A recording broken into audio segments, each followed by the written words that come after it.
جتنا عظیم ہو، جتنا بڑا ہو، آپ کی چال کی جو اسپیڈ ہے وہ اسی طریقے سے بڑھ جانا چاہیے، اسی تناسب سے بڑھنا چاہیے۔ مثلا اللہ نے فرمایا وَكُلُوا مِن رِزْقِهِ، اور اس سے پہلے فرمایا فَامْشُوا فِي مَنَاكِبِهَا۔ جب رزق تلاش کرنے کی بات آئی تو اللہ نے کہا کہ مشی ہونا چاہیے تھا۔ مشی ہونے چوا، چلنا، آپ چلتے رہے، وہاں پر چلنا، پاؤں چلنا، چلے آپ۔ فَامْشُوا فِي مَنَاكِبِهَا وَكُلُوا مِن رِزْقِهِ، زمین کے کناروں میں چلو اور اللہ کی دی ہوئی روزی تلاش کرو۔ تو مشی مانے ٹو واک، چلنا۔ لیکن جب اللہ کی ذکر کی بات آئے تو وہاں واک نہیں ہونا چاہیے، وہاں رن ہونا چاہیے۔ فَاسْعَوْا إِلَىٰ ذِكْرِ اللَّهِ، اللہ کے ذکر کی طرف دوڑو، جہاں پہ اللہ کا ذکر، وہاں واک نہیں ہونا چاہیے چلو دھیرے دھیرے چل کر کے آ کر کے کسی کونے میں بیٹھ جاتے ہیں اور مولانا کا درس سن لیتے ہیں، تو واک نہیں ہونا چاہیے، رن ہونا چاہیے۔ اور تیسری چیز، اگر ہدف آپ کا جنت ہو اور مغفرت ہو تو وہاں نہ واک ہے اور نہ رن ہے، بلکہ ریس ہے، ریس، ایک دوسرے سے آگے بڑھ جاؤ۔ وَسَارِعُوا إِلَىٰ مَغْفِرَةٍ مِّن رَّبِّكُمْ وَجَنَّةٍ عَرْضُهَا السَّمَاوَاتُ وَالْأَرْضُ۔ اس کا مطلب یہ ہے کہ روزی کی تلاش میں واک ہونا چاہیے، اللہ کے ذکر کی طرف اگر آپ کو جانا ہے تو وہاں رن ہونا چاہیے، دوڑنا ہونا چاہیے۔ اور اگر بخشش اللہ سے چاہنی ہے اور جنت طلب کرنی ہے تو چلنے سے کام نہیں بنے گا، دوڑنے سے کام نہیں بنے گا، بلکہ ریس کرنا پڑے گا کہ بہت سارے لوگ جا رہے ہیں اس راستے کے اوپر، آپ کوشش کریں اسے آگے نکل جائیں۔ بس سارے اب ہم نے کیا کر دیا ہے، معاملہ الٹا کر دیا ہے۔ ہم اللہ کے ذکر کی طرف رین کرتے چلتے لائک اے ٹارٹس، ایک کچھوے کی طرح اللہ کے ذکر کی طرف، اچھا، اور جنت کی طرف چلتے چلتے اور رزق کی طرف ایک دوسرے کے مقابلے میں ریس کرتے ہیں، پورا معاملہ الٹا ہو گیا ہے۔ تو ہمیں چاہیے کہ ہماری رفتار رزق کی تلاش میں واک ہونی چاہیے، بس اتنی ہی رزق کی اہمیت ہے۔ یہ بات کیوں کہی گئی؟ اس لیے کہ اللہ نے تمہارے مقدر میں رزق لکھ دیا، وہ تو ملنے ہی والا، کائے کو ریس کر رہا ہے، کائے کو دوڑ رہا ہے، یہ ملنے والا تو مشی، اتنی تقدیر تیرے لیے کافی ہے، مشی ہوا کافی۔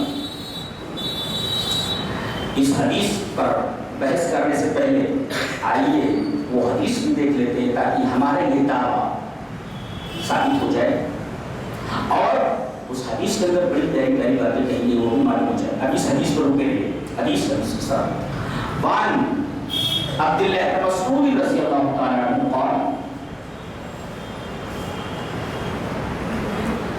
ان رسول اللہ صلی اللہ علیہ وسلم ليس من عمل يقرب الى الجنة الا قد امرتكم به ولا عمل يقرب الى النار الا قد نهيتكم عنه لا يستبطئن احد منكم رزقه ان جبريل القى في روعي ان احدا منكم لن يخرج من الدنيا حتى يستكمل رزقها فاتقوا الله ايها الناس وَأَجْمِلُوا فِي الطَّلَبِ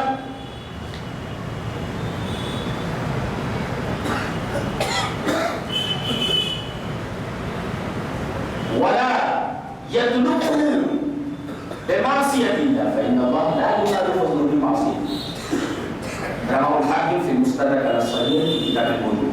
حضرت امام حاکم رحمہ اللہ مستدرک علی الصحیحین میں کتاب البیوع کے اندر روایت ہے عبداللہ بن مسعود سے۔ حضرت عبداللہ بن مسعود فرماتے ہیں کہ نبی اکرم صلی اللہ علیہ وسلم نے فرمایا کہ کوئی عمل ایسا نہیں ہے جو تمہیں جنت کے قریب کر دے مگر میں نے حکم دے دیا، بتا دیا ہے۔ بہت ساری چیزیں جو آج لوگ کر رہے ہیں اور یہ عقیدہ رکھتے ہیں کہ یہ چیزیں جنت میں پہنچا دیں گی، وہ یہ بتانا چاہتے ہیں کہ بھئی نبی سے یہ ساری چیزیں چھوٹ گئی تھی، آپ نے بتایا نہیں، فلاں صاحب نے ہمیں یہ چیزیں بتائی۔ اور یہاں بھی نکرہ کا نفی، لیس من عمل، لیسا حرف نفی ہے اور عملی نکرہ، کوئی بھی عمل ایسا نہیں ہے جو تمہیں جنت پر پہنچا دے مگر نبی بتا کر جا چکے ہیں۔ بلا عمل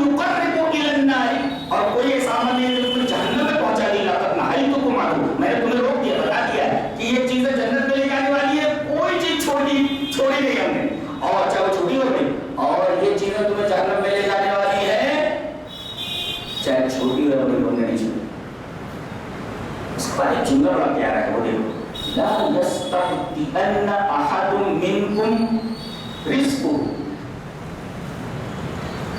تم میں سے، لا یستبدئن احد منکم، تم میں سے کسی کو اس کا رزق لیٹ نہ سمجھوا دے۔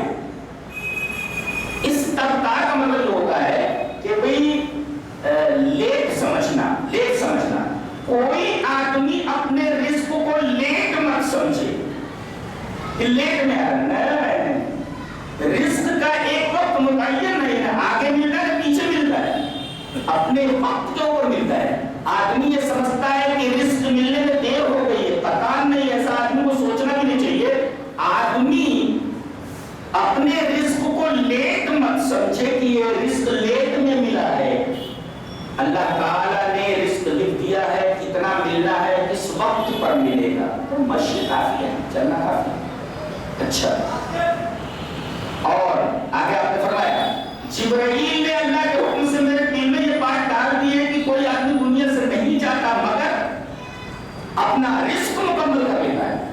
اس کے حق میں اللہ نے جتنا رزق لکھا ہوا ہوتا ہے، جب تک اسے کھا نہ لے پی نہ لے تب تک مرنا نہیں ہو، اس سے پہلے اسے موت نہیں آئے۔ یہی وجہ ہے کہ آپ لوگ کسی مرنے والے شخص کو جو صاحب فراش اور مرنے والا ہے، پانی پلاتے رہتے ہو، کوئی میٹھی چیز ڈالتے رہتے ہو، کوئی پتلی چیز اس کے منہ میں چمچے سے ڈالتے رہتے ہیں، اس کے حلق کے نیچے اترتا رہتا ہے، لیکن ایک مرحلہ ایسا آتا ہے کہ اس کا گلا چوکٹ ہو جاتا ہے۔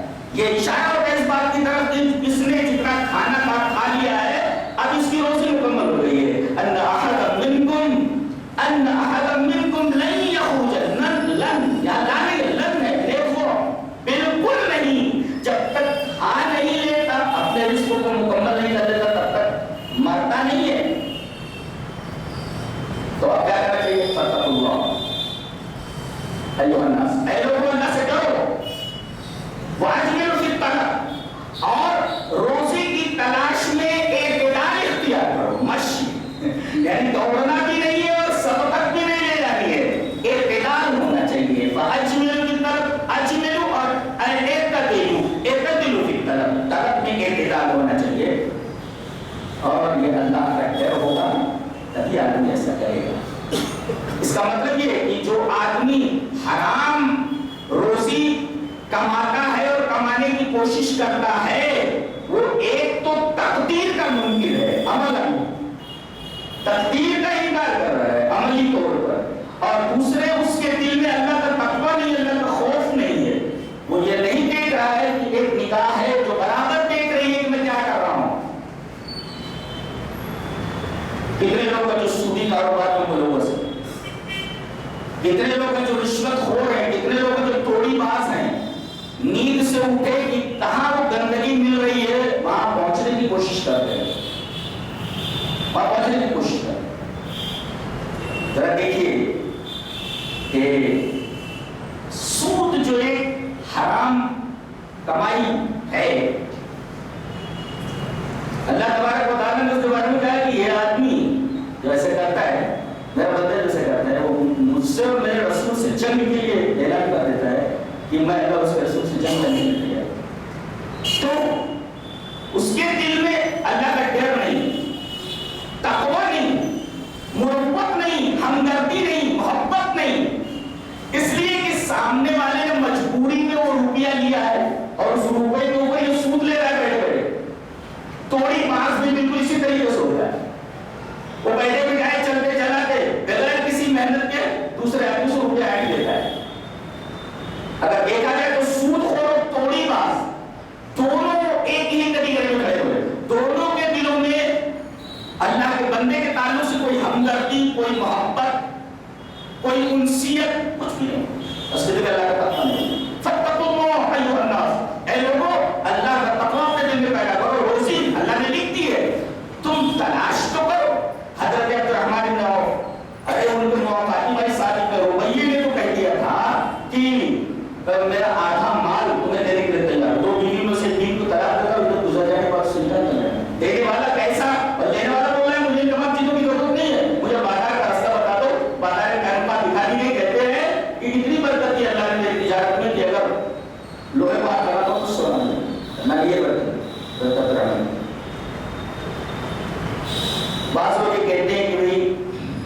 روزی جو ہوتی ہے اس کے حصول کے اندر بڑی دشواری پیش آتی ہے. آگے کعبہ بگڑا ہوا ہو, لوگ حرام کمائی میں اس طریقے سے غرق ہو گئے ہوں کہ جس طرف نگاہ ڈالی جائے سب حرام کھانے والے ہی نظر آتے ہیں, تو ایک چنا کیا بھاگ پڑ سکتا ہے. جب آگے کعبہ بگڑا ہوا تو ایک آدمی اچھا کیسے بن سکتا ہے؟ اللہ تبارک و تعالیٰ نے اس کی بڑی پیاری مثال حضرت شعیب علیہ السلام کے واقعے میں دی. آپ سورہ ہود پڑھیے, حضرت نوح کا بیان, حضرت ہود کا بیان, حضرت صالح کا بیان, حضرت ابراہیم کا بیان, حضرت لوط کا بیان اور حضرت شعیب کا بیان. حضرت شعیب علیہ السلام کے بیان میں فرمایا گیا کہ ان کی قوم ناپ تول میں کبھی بھی مرتکب تھی, پیسہ پورا لیتے تھے تول کرنے. حضرت شعیب علیہ السلام ان کے پاس بھیجے بہت ہی عجیب و غریب نکتہ ہے. انہوں نے کہا کہ اللہ نے تمہیں بہت کچھ دے رکھا ہے, تم اپنے ایمان کو برقرار رکھو, بقیت اللہ خیر لکم ان کنتم مؤمنین. اللہ نے بہت دیا ہے تم کو یہ سب کرنے کی کیا ضرورت ہے؟ اور انہوں نے ایک بڑی پیاری بات کہی جو آگے زر سے لکھے جانے کے لائق کہا وَرَزَقَنِي مِنْهُ رِزْقًا حَسَنًا وَمَا أُرِيدُ أَنْ أُخَالِفَكُمْ إِلَىٰ مَا أَنْهَاكُمْ. جس چیز سے میں تمہیں منع کر رہا ہوں وہ میں خود نہیں کر رہا ہوں, میں نے تمہارے درمیان جھگڑا کر رہا ہوں. تم سب کے سب اس مرض میں مبتلا ہو, تول کم دے کر کے پیسہ پورا لے کر کے تم نے مال جمع کیا ہوا ہے, پورا آگے دعویٰ بگڑا ہوا ہے. یہ پورا سماج جس میں تم رہتے ہو سارے کے سارے حرام خوری کے اندر مبتلا ہے, لیکن میں اسی سماج میں رہتا ہوں. جن چیز سے میں منع کر رہا ہوں تم کو میں وہ چیز نہیں کر رہا, اور تم سے کم میرے پاس پیسہ نہیں ہے. وَرَزَقَنِي مِنْهُ رِزْقًا حَسَنًا وَرَزَقَنِي مِنْهُ رِزْقًا حَسَنًا, اور اللہ نے مجھے روزی دی ہے وہ رزق حسن ہے. پیسہ تم نے حرام سے کمایا, لیکن تم سے کم میرے پاس پیسہ نہیں ہے, تم سے زیادہ پیسہ میرے پاس ہے, لیکن وہ جو پیسہ میں نے کمایا ہے وہ حسن طریقے سے کمایا, میں نے اچھی طریقے سے کمایا. تو اگر آگے کعبہ بگڑا ہوا ہو اور آدمی یہ سوچے کہ میں کیسے حلال طریقے سے کما سکتا ہوں, حضرت شعیب علیہ السلام کی مثال کے سامنے پیش کر دی. ایک نبی ہے, بہت پیسہ والا ہے, وَرَزَقَنِي مِنْهُ رِزْقًا حَسَنًا, میرے پاس ہے اس پیسے, بہت پیسہ ہے میرے پاس, اور وَمَا أُرِيدُ أَنْ أُخَالِفَكُمْ إِلَىٰ مَا أَنْهَاكُمْ عَنْهُ. تو اس حدیث پاک میں بیان کیا گیا کہ حرام کمانے والا اولاً تو اللہ کا تقویٰ اپنے دل میں نہیں رکھتا, دوسرے تقدیر کو اس کا ایمان نہیں. اور آگے فرمایا گیا کہ فَإِنَّ اللَّهَ لَا يُنَالُ فَضْلُهُ بِمَعْصِيَةٍ. اللہ کا یہ فضل روزی آپ کو معلوم ہونا چاہیے کہ اللہ تبارک و تعالیٰ نے مال کو قرآن حکیم میں 25 جگہ پر فضل قرار دیا ہے. کتنے جگہوں پر؟ 25 جگہوں پر مال کو اللہ کا فضل قرار ہے. یہ میرا فضل ہے تو وَابْتَغُوا مِن فَضْلِ اللَّهِ, اللہ کا فضل قرار ہے 25 جگہوں پر, اور 9 جگہوں پر تجارت کا ذکر ہے, اور 10 جگہوں پر اللہ نے مال کو رحمت کہا ہے, اور 10 جگہوں پر قرآن حکیم اللہ تبارک و تعالیٰ نے مال کو حسنہ کہا ہے. اس کا مطلب یہ ہوا کہ واقعی دعا کرتا ہے ربنا آتنا فی الدنیا حسنہ, تو وہ اللہ سے رزق حسن بھی مانگتا ہے.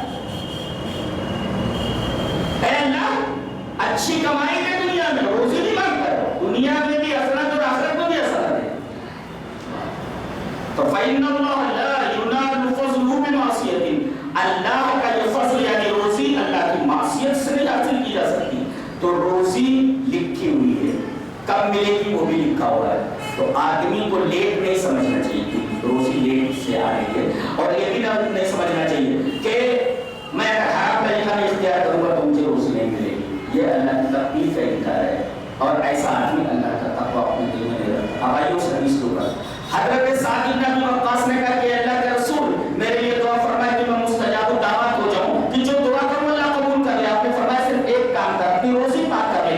آج آدمی لمبی لمبی دعائیں کرتا ہے, میں کہتا ہوں کہ دعا کاہے کو کر رہا ہے, بنیاد میں لیکیج ہے, پورا پانی گرا ہوا ہے, پوری ٹانکی خالی ہے, پانی مجھے کیسے ملنے والا ہے؟ پہلے یہاں لیکیج وہاں بند کر. دعا کے ہاتھ اٹھانے سے پہلے ضروری ہے کہ آدمی حلال کمائی, بنیاد کی طرف نظر کرے. اور آپ نے فرمایا کہ والذی نفس محمد بیدی, قسم اس ذات کی جس کا